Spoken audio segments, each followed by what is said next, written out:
नमस्कार तुला राशि बंधुगण मु आशा करुछि तुमे सुस्थ एवं सुस्थ अछ। प्रत्येक दिन परी बंधुगण आज मु तुम पाई मार्च 6 रु मार्च 12 पर्यंत राशिफल नहीं आसुछि। तेणु बंधुगण आसंतु देखिबा मार्च 6 रु मार्च 12 पर्यंत तुमर दिन किपरि बीतिबो एवं तुमको केउ जिनिस गुड़िक प्रति विशेष ध्यान देबाकू पड़िबो। तुम जीवन रे कौन परिवर्तन घटिबाकू जाउछि, तुम पाई कौन उपाय अछि, आसंतु जानिबा। तुला राशि बहुत दिन धरी तुम जीवन रे एक अदृश्य चाप काम करुथिबा परी मने हेउछि। बाहरु तुमे दृढ़ आत्मविश्वासी साहसी समस्ते तुमको नेता विश्वासर स्थान बोली मानिछंती, किंतु भितरे तुमे क्रांत। तुमे मुहरे हास सहित बहुत सह्य करिछ। अनेक थर तुमे चुप रहिछ, केवल संपर्क किंबा दायित्व विषय रे चिंता करिछ। किंतु तुमे तुम हृदय रे पचारिछ मोर प्राप्य केबे आसीबो। एही समय सेही प्रश्नर उत्तर आनी देउछि। एपरि नुहे जे आकाश हठात खसी पड़िबो एवं टंका पड़िबो, बरं तुम जीवनर अटकी रहिथिबा प्रवाह पुणी प्रवाहित हेबो। एपर्यंत जहा अटकी रहिथिला, जहा बारंबार विफल हेउथिला, ताहा धीरे धीरे गति पाइबो। आपण देखिबे जे पूर्वरु बारंबार बाधा प्राप्त हेउथिबा कार्यगुड़िक एबे तुलनात्मक भावरे सहज हेउछि। लोकमाने आपणଙ୍କ कथा सुनुछंती, आपणଙ୍କ निष्पत्ति गुरुत्वपूर्ण हेउछि। सबुठारु बड़ परिवर्तन आपणଙ୍କ मानसिक स्थिति रे आसीबो। आपण बुझिबा आरंभ करिबे जे आपण काहार दयारे बंचंती नाही, आपण निज शक्ति उपरे ठिया हुअंती। एही अनुभव आपणଙ୍କ भविष्यतर मूलदुआ गठन करिबो। कारण तुला राशिर सबुठारु बड़ शक्ति हेउछि सेमानंकर आत्मसम्मान। जे पर्यंत एहा अक्षुण्ण रहिथाए केही सेमानंकु परास्त करि परिबे नाही। किंतु जेतेबेले सेमाने निजर मूल्य भूली जांती सेतेबेले समस्या आरंभ हुए। एबे सेही भूलकु भांगिबार समय। टंका क्षेत्र रे एक नूतन दिग खोलिबो। हुएत एक नूतन चाकिरी प्रस्ताव आसीबो। हुएत एक पुरुणा संजोग पुनः सक्रिय हेबो। हुएत केही आगकु आसीबे जिए पूर्वरु केबे गुरुत्व देई नाहंती। जदि आपण बुद्धिमान भावरे निष्पत्ति नियंती तेबे भविष्यतरे एही सुजोग एक बड़ आकार नहीं पारे। किंतु गोटिए कथा मने रखंतु, एही समय रे आपणଙ୍କୁ भाव प्रवणता सहित नुहे बरं गणना सहित आगकु बढ़िबाकू पड़िबो। शीघ्र लाभ लोभ पाई बड़ विपद नियंतु नाही। धैर्य हेउछि वर्तमान आपणଙ୍କର सबुठारु बड़ संपत्ति। संपर्क रे एक गुरुत्वपूर्ण परिवर्तन आसीबो। तुमे बुझी पारिबो जे किए प्रकृतरे तुम पक्षरे अछि एवं किए केवल सुविधाजनक समय रे पाखकु आसंती। किछि मुखा खोली जीवो, किछि सत्य सामना को आसीबो। प्रथमे एहा कष्टकर होई पारे, किंतु परे तुमे बुझिबो जे एहा तुम पाई भला। कारण तुला केबे भिड़ उपरे निर्भर करे नाही, सेमाने निज शक्ति उपरे डरंती। तुमे एका थिले मध्य दुर्बल नुह, तुमे एहा पुणी अनुभव करिबो।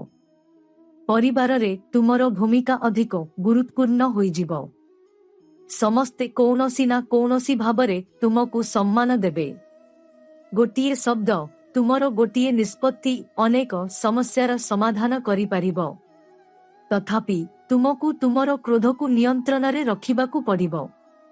जदि तुमरो स्वभावर निया अत्यधिक जळे तेबे छोट छोट कथा बड़ होई पारे। जदि तुमे परिस्थिति को शांत भावरे परिचालना करो तेबे तुमे समस्तंको सम्मान पाइबो। एही समय रे एक पुरुणा इच्छा पुणी मुंड टेकी पारे। एपरी किछि जहा तुमे थरे करिबाकू चाहुथिला किंतु परिस्थिति जोगु करि पारिला नाही। एबे सेही स्वप्न पुणी डाकिबो। एहाकू अनदेखा करो नाही। हुएत एहा तुमरो भविष्यतर महान सफलतार आरंभ। नुआ किछि शिखिबार इच्छा वृद्धि पाइबो। तुमरो दक्षता को उन्नत करिबार चिंता आसीबो। तुमे बुझिबो जे केवल अपेक्षा करी काम करिबो नाही, तुमको निजकु मध्य परिवर्तन करिबाकु पड़िबो। तुमर स्वास्थ्य प्रति ध्यान दियो। अतिरिक्त दायित्व ग्रहण करिबा समय रे तुमर शरीर को अवहेला कर नाही। तुमे बाहरु जेते शक्तिशाली हुओ, तुमको भीतररु विश्राम मध्य आवश्यक। पर्याप्त निद्रा, नियमित खाद्य एवं मनर शांति एगुड़िक एबे बहुत गुरुत्वपूर्ण। कारण समय आसिले तुमको पूर्ण शक्ति सहित ठिया हेबाकू पड़िबो। सबुठारु आश्चर्यजनक कथा हेउछि जे तुम जीवन रे धीरे धीरे सम्मान बढ़िबा आरंभ हेबो। जेउ माने तुमको घृणा करुथिले सेमाने एबे तुम सहित एक भल संपर्क रखिबाकू चाहिबे। तुमे चाहिले सेमानंकु क्षमा करि पारो, किंतु तुमे केते दूर एका चालिछ ताहा भूली जीव नाही। एही अभिज्ञता तुमको अधिक शक्तिशाली करिछि। तुम भितरे थिबा राजसिक प्रकृति पुणी जाग्रत हेबो। तुमे आउ निजको छोट भाबिबो नाही। तुमे बुझिबो जे तुमे किछि बड़ करिबा पाई जन्म होइछ। एही समय तुमको प्रस्तुत करुछि केवल छोट उन्नति पाई नुहे, बरं दीर्घकालीन सफलता पाई। तुम जीवन रे एबे आरंभ हेउथिबा परिवर्तन गुड़िक धीरे धीरे एक बड़ आकार नेबो। जदि तुमे धैर्यवान, निज उपरे विश्वास रख एवं ठीक समय रे ठीक निष्पत्ति नियो, तेबे आगको खोलिबा अध्यायटी समस्त पूर्व कष्ट को फेराई देबो। मीनो, तुम जीवन रे एक अद्भुत वैशिष्ट्य अछि। तुमे जेते असुविधारे थाओ ताहा बाहरु देखा जाए नाही। तुमे जानो जे तुमर दुख को किपरि लुचाइबा। तुमे निजर युद्ध निजे लड़ा, किंतु एही समय तुमको सिखाइबो समस्त युद्ध एका लड़िबाकू पड़िबो नाही एवं समस्त दुख को लुचाई रखिबा शक्तिर लक्षण नुहे। केतेबेले सठिक लोकंक आगरे निजर दुर्बलता को स्वीकार करिबा मध्य साहसर लक्षण। एबे तुम जीवन रे किछि परिस्थिति आसीबो जेउठारे तुमको शीघ्र निष्पत्ति नेबाकू पड़िबो। एही निष्पत्ति गुड़िक तुमर आत्मविश्वासर परीक्षा करिबो। एपर्यंत तुमे अन्य मानंको मतामत उपरे निर्भर करि थाई पारो, एबे तुमको तुमर अंतरर स्वर सुनिबाकू पड़िबो। तुमर अंतरर भावना बहुत दृढ़ हेबो। तुमे बुझी पारिबो जे केउ पथ तुम पाई ठीक। एही समय रे तुमको निजको संदेह करिबा बंद करिबाकू पड़िबो। कार्यस्थल रे एक नूतन परिवेश सृष्टि होई पारे। पुराना नियम परिवर्तन होई पारे, दायित्व बढ़ी पारे, किंबा तुमे एपरी एक कार्यर सम्मुखीन होई पारो जहा प्रथमे कष्टकर मने हुए, किंतु एही ठारे तुमर प्रकृत दक्षता प्रकाश पाइबो। तुमे चैलेंज पसंद करो एवं एही समय तुमको ठीक से ही चैलेंज देबो।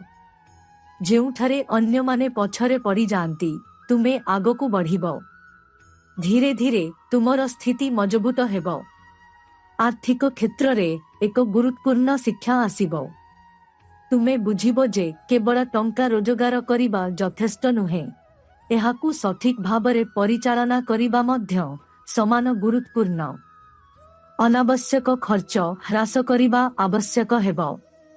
किछि खर्च आसी पारे जहा तुमे पूर्वरु चिंता करि नथिला, किंतु जदि तुमे विचक्षणता देखाइबो तेबे तुमे परिस्थिति को परिचालना करि पारिबो। एही समय रे छोट संचय भविष्यत रे बहुत सुरक्षा सृष्टि करिबो। बंधुतारे मध्य परिवर्तन आसीबो। तुमे बुझी पारिबो जे प्रकृत बंधु किए एवं किए केवल समय खर्चकारी साथी। हुए तो किछि संपर्क दूरेई जीवो, किंतु बदलारे जणे किंबा दुई जण लोक तुम जीवन रे आसीबे जेउ माने प्रकृत रे तुम पाखरे रहिबे। एही अनुभव स्पष्ट हेबो जे परिमाण नुहे, गुणात्मक गुरुत्वपूर्ण। मानसिक भावरे तुमे बहुत गभीर चिंताधारा मध्यरे बुड़ी जाई पार। तुमे जीवनर उद्देश्य विषय रे चिंता करिबो। तुमे एपर्यंत जेउ पथ अनुसरण करि आसुछि ताहा कोन तुमर प्रकृत पथ, ना अन्य मानक आशा पूरण करिबा समय रे तुमे तुमर स्वप्न को भूली गला। एही प्रश्न गुड़िक मनरे आसीबो। भय कर नाही। एही चिंताधारा तुम जीवन को एक नूतन दिगदर्शन देव। तुमको परिवार रे मध्यस्थिर भूमिका ग्रहण करने को पड़ी पारे। जदि दुई पक्ष मध्य रे भूल बुझामणा हुए तेबे तुमे एहाकु समाधान करि परिबो। तुमर उपस्थिति प्रायतः उत्तेजना ह्रास करिबो, किंतु तुमर मतामत लदी दियो नाही। शांत भावरे कथा हुओ, समस्तंको कथा सुना एवं तापरे निष्पत्ति नियो। एही समय रे हठात कौनसी स्थानरू एक प्रस्ताव आसीपारे काम किंबा व्यक्तिगत जीवन। तुमे एहाकु ग्रहण करिबो कि नाही ताहा द्वंद्वे पड़ी थाई पारे। मने रख, कौनसी निष्पत्ति नेबा पूर्वरु निजकु एक प्रश्न पचार, एही पथ मते दीर्घकालीन शांति देब कि केवल उत्तेजना किंबा भावना उपरे आधारित निष्पत्ति नियो नाही। तुमर आत्मसम्मान आहुरी दृढ़ हेबो। जदि केही तुमको नीच करिबाकु चेष्टा करंती तेबे तुमे आउ चुप रहिबो नाही, किंतु तुमे प्रतिशोध नुहे आत्मसम्मान सहित जवाब देब। तुमर शांत शक्ति तुमर सबुठारु बड़ अस्त्र हेबो। तुमे बुझी पारिबो प्रकृत विजय हेउछि चित्कार करी नुहे, स्थिर होई ठिया होई जीतिबा। तुम मनरे भविष्यत पई एक नूतन योजना गठन हेबो। तुमे एहाकु तुरंत प्रकाश करि पारिबो नाही, किंतु तुमे भितरे प्रस्तुति आरंभ करिबो। पुस्तक पढ़िबा, सूचना संग्रह करिबा, विशेषज्ञों सह कथा हेबा, एसबु आपणंकु धीरे धीरे बड़ पदक्षेप नेबाकु नै जिवो। आपणंक जीवन रे एक प्रकार स्पष्टता आसीबो। पूर्वरु सबु किछि कुहुड़ी लागुथिला, एबे आपण एक स्पष्ट चित्र देखिबे। आपणंक समय पाई किए योग्य, केउ काम आपणंक शक्ति पाई योग्य, केउ स्वप्न आपणंक हृदयर निकटतर, एसबुर उत्तर गोटिए गोटिए करी सामना को आसीबो। मीन, आपण एपरी एक समय आडकु गति करुछंती जेतेबेले आपणंकु आपणंक जीवन पर्यायर केंद्र रे ठिया हेबाकु पड़िबो। ए पर्यंत आपण पछरु अनेक जिनिस परिचालना करिथिबे, अनेक झड़कु चुपचाप रोकिथिबे, किंतु वर्तमान परिस्थिति एपरी हेबो जे समस्ते आपणंकु देखिबे। एक निष्पत्ति, एक घोषणा, एक पदवी सबु किछि गुरुत्व पाइबो। एही गुरुत्व सहित दायित्व मध्य वृद्धि पाइबो। एही समय मध्यरे आपण आपणंक जोगाजोगरे एक अद्भुत परिवर्तन लक्ष्य करिबे। जेउमाने दीर्घ समय धरी जोगाजोग करि नाहंती सेमाने पुणी कथा हेबाकु चाहिबे। केतेक पुरुणा भूल पाई क्षमा मागी पारंती, केतेक नूतन संपर्क आरंभ करिबाकु चाहिबे। आपण आश्चर्य हेबे जेउमानंकु आपण प्राय भूली जाइथिले सेमाने हठात सामनारे ठिया हेबे। किंतु एठारे आपणंक विचक्षणता गुरुत्वपूर्ण। समस्तंकु पुणी थरे सेमानंकर पूर्व स्थान देबा बुद्धिमानर काम नुहे। हृदय खोल, किंतु संपूर्ण भावरे द्र खोल नाही।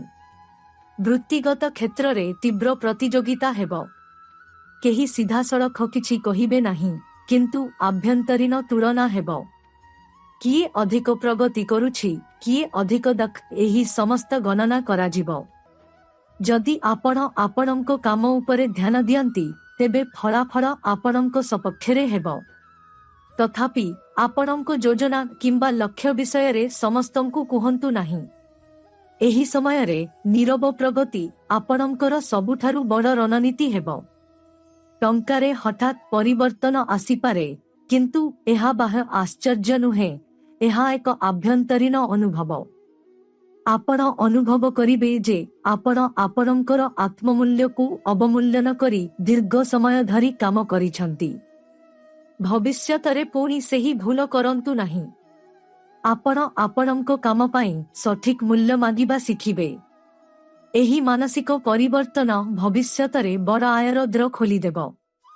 एही समय रे आपणंक चारि पाखरे किछि द्वंद्वपूर्ण परिस्थिति मध्य सृष्टि होई पारे। केही जानि सुनी भूल सूचना देई पारंती, केही आपणंक निष्पत्ति विषय रे संदेह सृष्टि करि पारंती। मने रखंतु, आपणंक स्थिरता अन्य मानंकु अस्थिर करिथाए। तेणु सबु किछि सुनंतु नाही। जांच न करी कौनसी जिनिस उपरे विश्वास करंतु नहीं। निज आखिरे देखंतु, निज मनरे बुझंतु एवं तापरे निष्पत्ति नियंतु। आपणको व्यक्तिगत जीवन रे एक गभीर अनुभव हेबो आपण प्रकृतरे काहाकू चाहंती। अनेक समय रे आमे अभ्यास को प्रेम सहित भूल करी देउ, किंतु एबे तुमे बुझी पारिबो जे काहार उपस्थिति तुमको शांति दिए एवं काहार उपस्थिति तुमको क्लांत करे। एही बुझामणा बहुत मूल्यवान, कारण एठारु भविष्यतर संपर्कर दिग ठीक हेबो। एक पुरुणा असंपूर्ण काम पुणी थरे आसी पारे। हाँ, हुए तो एक योजना, हुए तो एक परीक्षा, हुए तो एक व्यक्तिगत प्रतिबद्धता। एथर तुमे एहाकू एडाई देबो नाही, बरं तुमे अनुभव करिबो जे तुमकू एहाकू एबे समाप्त करिबाकू पड़िबो। तुमर एही मनोभाव तुमकू अन्यमानंको ठारू अलगा करिबो। परिवार रे सामान्य परिवर्तन आसीबो, दायित्व बंटन होई पारे, किंबा तुमकू एक नूतन कार्य संभाळिबाकू पड़ी पारे। प्रथमे तुमे भाबुथिबो मु एकाकी एते जिनिस किपरि संभाळिबी, किंतु आश्चर्यजनक भावरे तुमे करि पारिबो, कारण एही समय रे तुम भितरे थिबा नेतृत्व शक्ति अधिक स्पष्ट भावरे प्रकाशित हेबो। मानसिक भावरे तुमे टिकिए एकाकी चाहि पार, तुमे एक बड़ भिड़रे मध्य एका रहिबाकू चाहिबो। एहा दुर्बलता नुहे, एहा तुमर आभ्यंतरीण पुनर्गठनर समय। एही समय रे निजकू